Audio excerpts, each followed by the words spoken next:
Hey, what's up, guys? Dustin Williams here with Dustin Williams Performance and Precision Fitness. And I want to talk to you about a study that was done last year. It's a very interesting study, and they tried to create something that's called the hydration index. And in this, what they're doing is they're testing what drinks actually hydrate you the best. Is it water? Are there other drinks out there that hydrate you better than water? And it was a really interesting study. They took about 72 people in this study, and what they did is they tested them against 13 different drinks. Of course, the control was a still water, that everybody drink that. And then going forward, they had them also drink hot tea, coffee, cold coffee, hot coffee. They had them do skim milk, fat milk, orange juice, beer, sparkling water, a sports drink like Powerade, I believe was the one that they used. Multiple different drinks in this that they tested against this to see, of all these drinks, what ended up hydrating you more than some of the other drinks. And was water the king? Was it at the top? And some of the results were really interesting. Whenever people think about hydration, the only thing that they typically think about is just the water itself. They don't think as much about the electrolytes, most specifically potassium and sodium. And basically what this study found was that out of everything that was tested, the number one thing that hydrated you best was milk. Milk has a higher sodium and potassium content than the majority of the other drinks out there. It actually hydrated you a lot better than water itself did.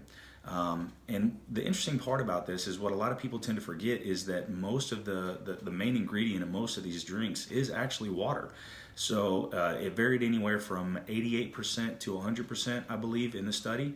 So basically what that's saying is that 88% of all those drinks that I just mentioned prior actually are made up of water.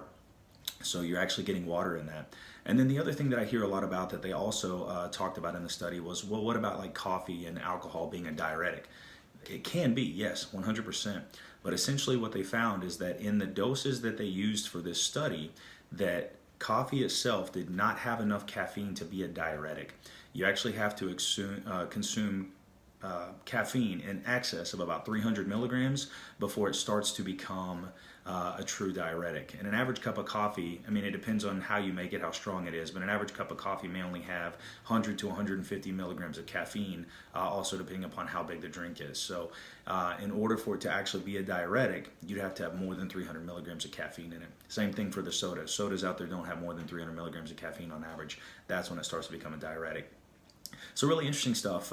Something for you guys to think about. I've always been a fan and an advocate of milk, but this is definitely one of those things where out of all the things that were tested, skim milk and full fat milk showed by far to be the best hydrating drink, especially like post-exercise or anything along those lines. So this is not me telling you not to drink water. Water's fantastic. It's great stuff. You should definitely have it in there. But if you're looking to have better hydration, you're looking to have more minerals, more electrolytes, sodium and potassium specifically, then milk, full fat or skim milk is where it's at. So let me know if you guys have any comments or questions. I'll actually post a link to the study as well, so you're more than welcome to go look it over, and let me know if you got any questions.